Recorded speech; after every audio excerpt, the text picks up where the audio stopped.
I feel like this area is quite shunned. It's quite like looked down upon because of the reputation it's got. I think it's a decent area. I wouldn't say it's the worst. Moston Harpurhey was kind of it suffered quite badly with adverse publicity. I love Harpurhey. I've lived in Harpurhey all my life, so I love it, and really wouldn't want to live anywhere else. Moston is a challenge and an opportunity.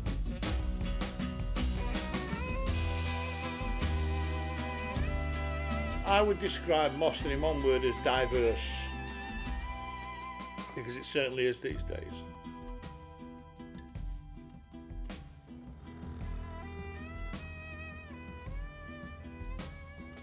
I was born in Harpurhey, but my dad said I've got to say Harpurhey. Wherever you live, whatever country you live in, it's not always going to work. You can't always bring people together, but it is important that we have tried. Some parts are good and some parts are really bad.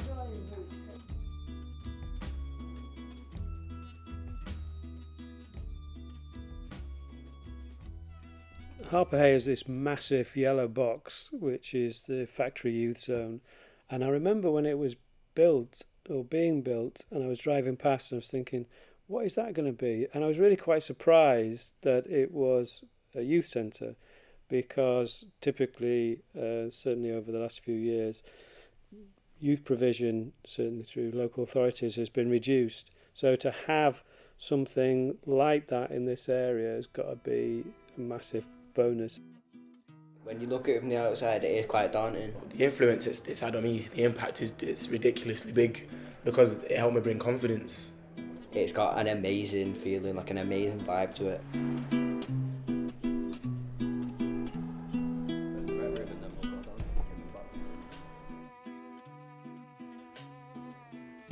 This is a rec room where it ranges in activities from pool to art to the games consoles, indoor football, foosball, badminton, ping pong, and then it depends on the day what activities we've got down here. The factory offers so many things.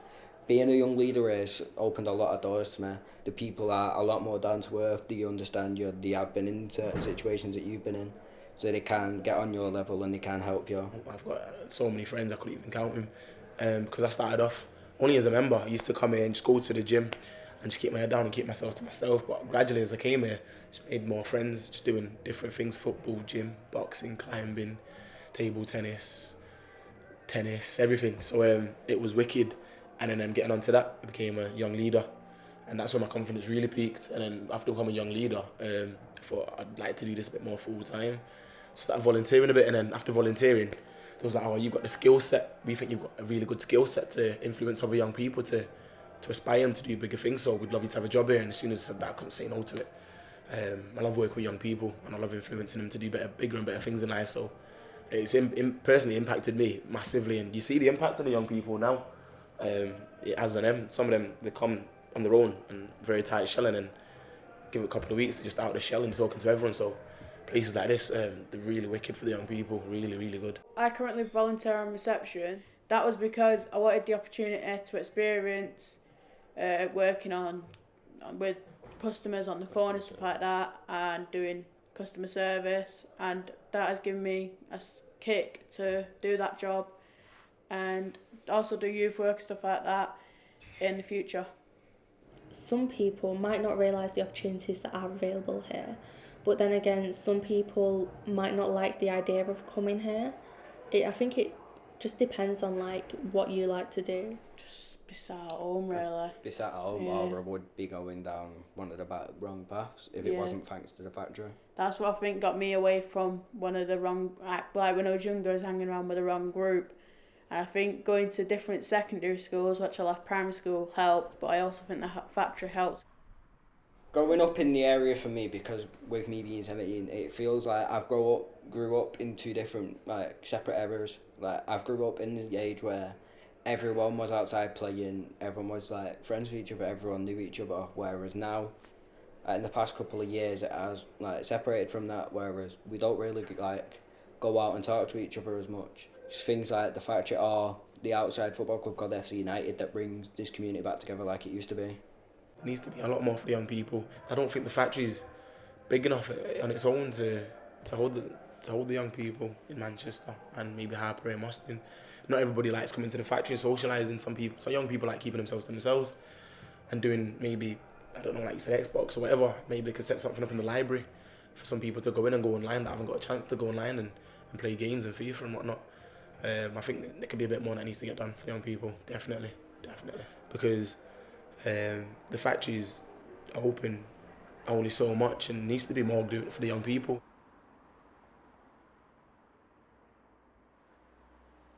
We need more stuff where there's like a big park, but it's got the community needs to be allowed to be more involved. So you'll go to a local park now and it'll be hanging, it'll have needles, stuff, everything on the floor, everything will be broke. Yeah, people set fire to it. There's nowhere they can go and express themselves.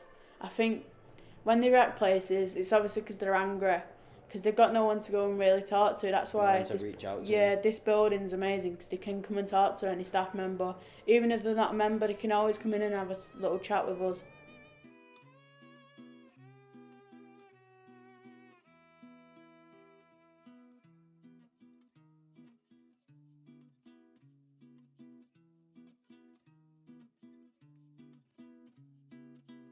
I moved here 5 years ago, and the first 2 years were a bit like that, and then we had a group of us and we enjoyed it that much.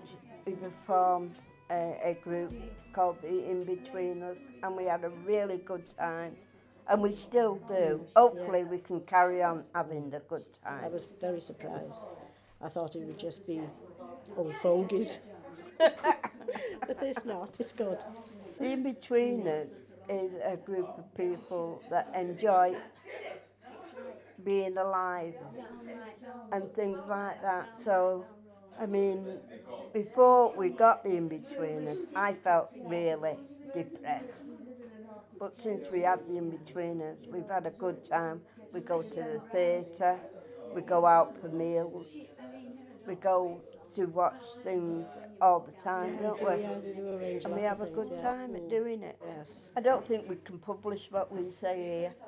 I think it wouldn't be very, very entertaining for youngsters, as they say. Well, they're all different characters. Some of them can't get out, so I'll do bits of shopping for them, and sometimes I'll go in and make the dinner or a bit of breakfast in my time, not work time. And yeah, it's a good get together when we go out for meals, like Christmas events or home theatre. Yeah, saying that they're that much older than me, get on with them really well. I'm Sandy Kroll. True name is Sandra Croulet, if you wish to use that. But I'm here and I tend to do, I wanted to start to do all the organising for different things to do within the court. I originally come from Nottingham. And my name's Jean. We rely very heavily on Slander. She's brilliant. Oh, thank you, dear. I met a lot of resistance from friends saying that it was an old people's home and you wouldn't like it, but we moved 10 years ago when I was, 11 years ago when I was 60, and I'm really pleased that I did. We have no worries about getting rogue plumbers and people, like that. We go out for the day and we go to the art classes. Art classes is a bit of a misnomer, really.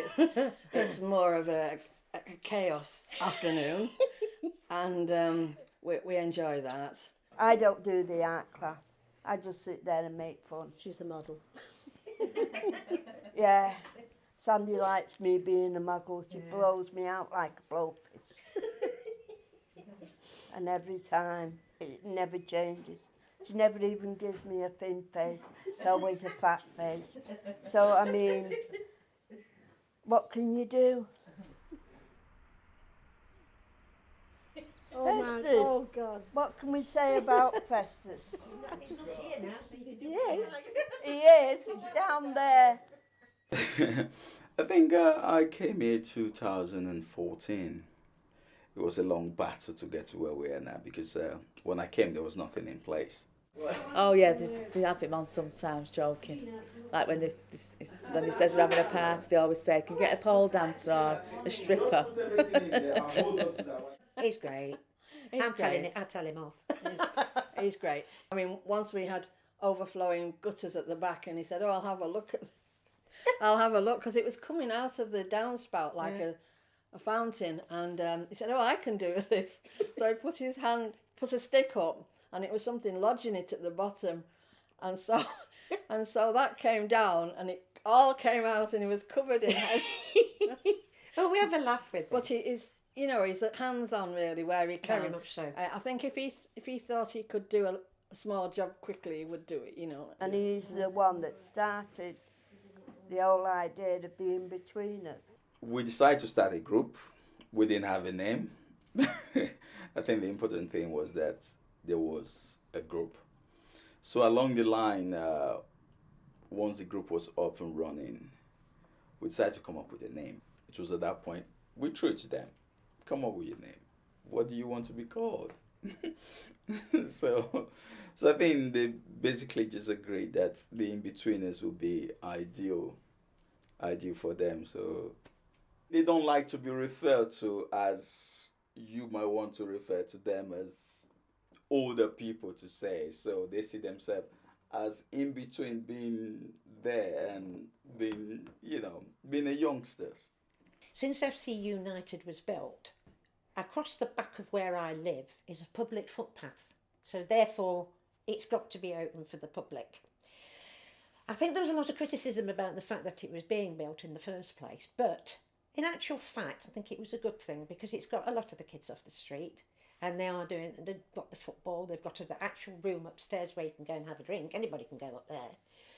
But along the back, school kids come across, because there's a school up there, and you'll get youths, not probably at school.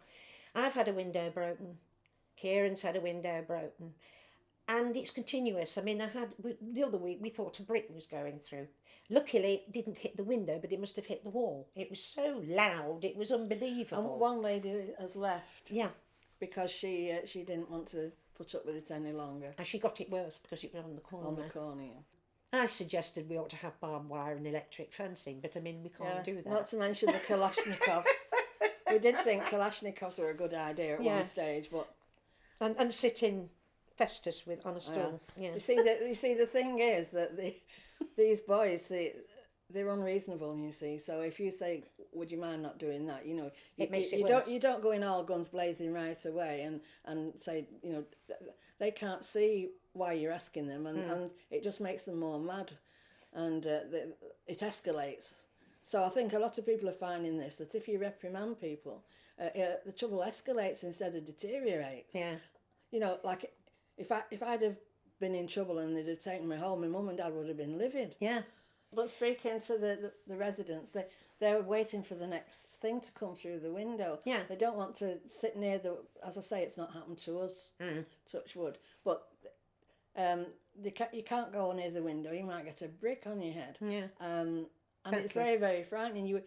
You wonder who's doing it. And well, somebody came up with a damn good suggestion, but whether it would happen or not, I think it was one of the PSOs, wasn't it, that said something about, what about if we got the culprits and they brought them in to meet the people in the place to explain to them what... I think it's a very good idea, as long as they aren't too bad.